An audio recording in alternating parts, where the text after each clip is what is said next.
J'avoue franchement qu'avec une certaine fierté et beaucoup d'émotion, je vous accueille aujourd'hui pour inaugurer cette ferme photovoltaïque. Pour le siège, pour le CETOM, pour SIP ENR, c'est un jour de grande fierté.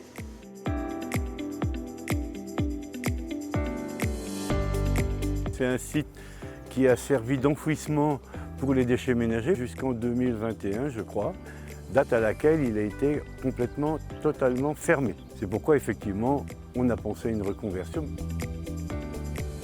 Le siège nous a proposé de reconvertir une partie de ce site en champ photovoltaïque, effectivement, pour y produire de l'énergie.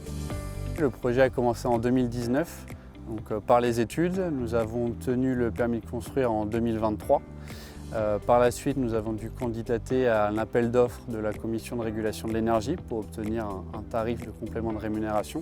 Donc on a pu avoir un tarif début 2024 et le chantier a pu démarrer en septembre 2024 par la suite. Ce n'est pas notre métier de produire de l'énergie, c'est pour ça qu'on s'est adjoint les services du siège, le syndicat d'électricité qui nous a là pour le coup grandement aidés et qui était un acteur majeur. Il a été créé une SAS entre le CIPERN, le CETOM et le siège, qui a créé une structure spécifique pour les énergies renouvelables. Mais donc on est tous les trois actionnaires de cette société.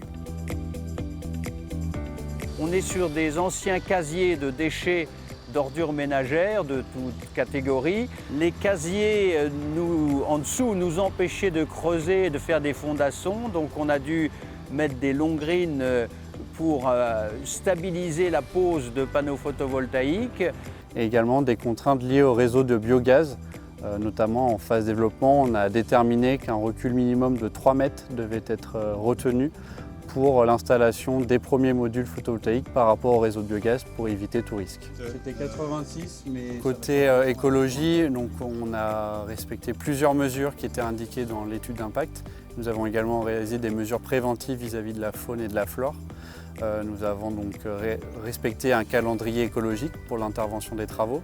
Nous avons également évité une zone de reproduction de l'Eudicnem criard et réalisé des balisages préventifs des stations d'orobanche de la piqueride, donc une espèce florale préservée en Normandie. Nous avons également, dans la clôture, tous les 50 mètres, réalisé des passes faunes pour permettre le déplacement de la petite faune à l'intérieur de la centrale.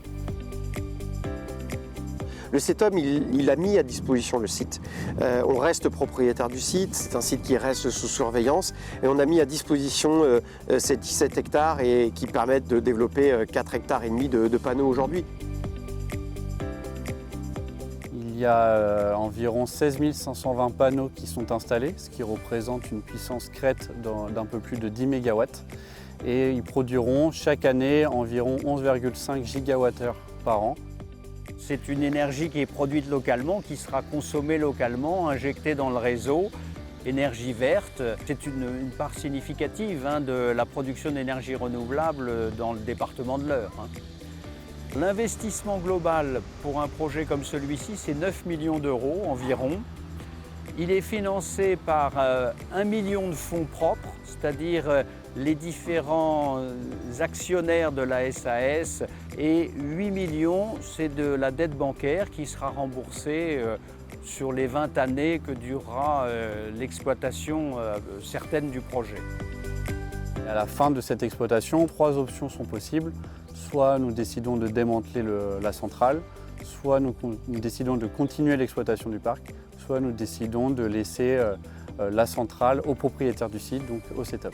C'est un intérêt pour le CETOM qui est propriétaire du site d'avoir comme locataire la SAS et qui paiera un loyer. Le projet est suffisamment rentable pour qu'on ait fait la proposition au CETOM de payer un loyer qui sera une recette pour le CETOM. Si on ne gardait ce site-là sans aucune utilisation, ça crée un coût pour le CETOM. Le fait d'y pouvoir y installer un champ photovoltaïque, c'est une recette. D'une part, une recette financière pour le CETOM et aussi un entretien moindre à faire. Bien sûr, notre objectif, c'est de produire de l'énergie, de faire une société d'exploitation équilibrée, éventuellement avec des bénéfices, mais c'est aussi une question d'aménagement du territoire pour que la production d'énergie renouvelable dans le département de l'Eure soit équilibrée sur des sites qui sont définitivement perdus pour tout autre usage. Ça représente l'aboutissement d'un rêve qu'on avait et d'une volonté qu'on avait de reconvertir ce site et qui là va engager une nouvelle vie. Alors on trouve ça assez emblématique et puis symbolique de voir que là où on enfouissait des déchets il y a encore 4-5 ans, et bien aujourd'hui on est en capacité à produire de l'énergie renouvelable alimentée par le soleil. C'est assez fort et donc voilà, c'est 5 années de partenariat, de rencontres, de discussions et qui ont abouti aujourd'hui à l'inauguration de ce parc assez emblématique dans le département de l'Eure. On en est vraiment particulièrement fiers.